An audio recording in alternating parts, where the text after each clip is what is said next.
Let's get to that featured CBS game, Broncos at Eagles. Eagles 4.5-point favorites at home. 43.5 points is the over-under here. Some interesting Eagles notes.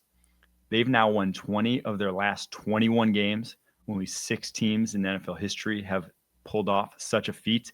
And Jalen Hurts has won his last 18 games, 18 starts when he has started and finished the game. Important caveat there, because obviously the Commanders game last year, he went out in that one. But they face a Broncos team that is coming off their best performance of the season against Cincinnati Bengals. I'm really curious how Sean Payton attacks this Eagles defense.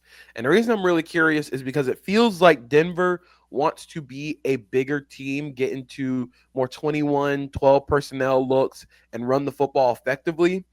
But the Eagles are one of the best teams in the NFL at defending against heavy personnel because that brings all of their big guys on the field. You put Jordan Davis on the field with Jalen Carter. You put guys like Moro Ajomo into less roles where he has to like hold double teams, where he can just be a gap shooter.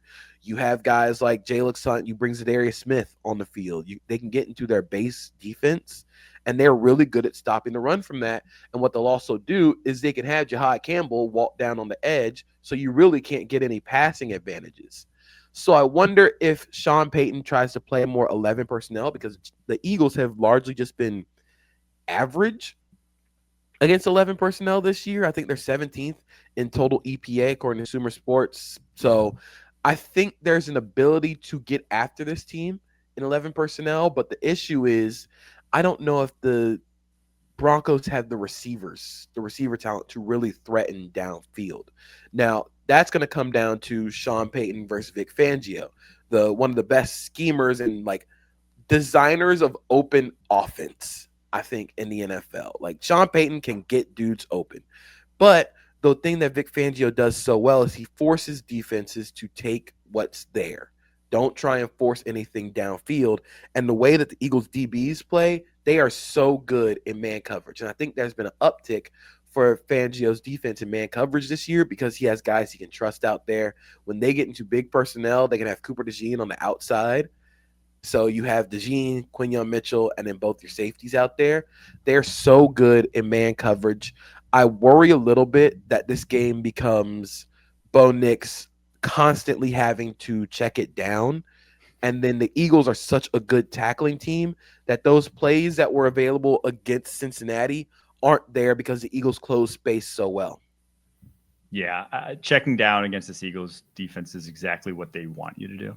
That's what they are built to. I mean, that 3 across at the second level with Campbell, Bond, Cooper DeJean, those guys are not missing a lot. They are closing fast and not missing a lot of plays underneath. So you're going to have to attack down the football field if you're Denver to win this game. And I think on the flip side, why I like Philly in this one, Denver wants to go. They want to match up 1v1 versus your wide receivers, and with most teams they can. But I don't trust Riley Moss against Devontae Smith if that's the matchup. I think Pat Surtain can hold his own against AJ Brown. He can hold his own against a lot of guys in the NFL, but not a lot of teams have a number 2 that's as easy a separator as Devontae Smith. So that's the one matchup where I'm like, I think the Eagles might actually almost counterintuitively be able to move the football in this one against the Broncos defense, even if they have not really been haven't been at all a good passing offense this season. What I'm really curious for with that side of the ball is, are the Eagles going to lean into their RPO game a little more? And I think they need to kind of get back into the RPO. I'm not going to say gimmicky. It's a little gimmicky, but I wonder if they're going to lean more into the RPO stuff because they can't just mash teams running the ball right now. Landon Dickerson is still very clearly not healthy. Tyler Steen is not Mekhi Becton. They can't just line up and run at you.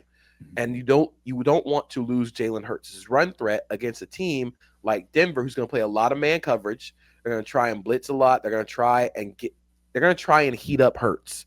So I want to see if they lean more into the RPO, if they lean more into the screen action to try and get some offense going, because what Denver likes to do is they like manning everything up and saying, you got to beat us. And I'm not saying that the Eagles' talent is the issue, and I don't think I don't think their talent can't beat Denver's talent in the secondary because I think they can. It's the design of the offense. It feels like every time their man answer is AJ Brown go ball, AJ Brown curl route, Devontae Smith stutter go. And it's like we know all those are happening. So I'm worried that they won't have any like designed picks, designed ways to get your guys in space. So I think they're going to try and lean more into the RPO game, try and force this defense to think a little more, and that way you can slow them down a little bit. Yeah, and I do wonder if we see, with Dallas Goedert potentially not playing in this one, if we just see them scrap the 2 tight end stuff with him. Like, you can't have Grant Calcaterra and Kylan Granson out there, or and Cameron. Like, it just they are not blockers. None of those guys are blockers, and you could tell in the Tampa game they were getting worked in the run game, and so part of me feels like this is a little bit of a tough matchup for the Eagles offense because the strength of this Denver defense lies in the interior defensive line. They're able to do all the stuff they want to do because that interior defensive line kicks everybody's ass. So I wonder if they're going to see a little more design picks, design screen stuff to get AJ Brown, to get Devontae Smith going early, and just sort of. I also wonder if they get Jalen Hurts a little bit more in the design run game. He's only got like 5 non-QB sneak, non-scramble rushing attempts this year. I wonder if they try and get him going, or are they trying to like save his body for a late run? But I don't know what's going on there. But I do think Jalen Hurts as a runner can really be effective in this game because the linebackers for Denver aren't that great right now. Yeah, I do think, though, they're probably just saving them. Like, they're not going to. You know who you are. You know you'll be there at the end, and you know that's subjecting him to more hits than he got to right now. Probably as a long-term strategy, not in your best interest. But this game is going to be great. I truly like. I think Denver's talented enough to give them a real scare to even win this one. I don't think it's out of the realm of possibility. It's just going to come down to really probably how Bo Nix plays. Keeping it honest, like, it's going to be which Bo Nix do you get? If you get the Bo Nix you saw the first 3 weeks of the season, there's just no shot that they're winning this game. If you get, from Monsters Inc., Scary Feet, if you get Scary Feet Bo Nix, you're losing this game. If his footwork is just all out of whack and he cannot hit anything downfield, the Eagles are just going to pick on him. They're going to say, yeah, you can take all those checkdowns. Those are not going for explosives because this team tackles so well.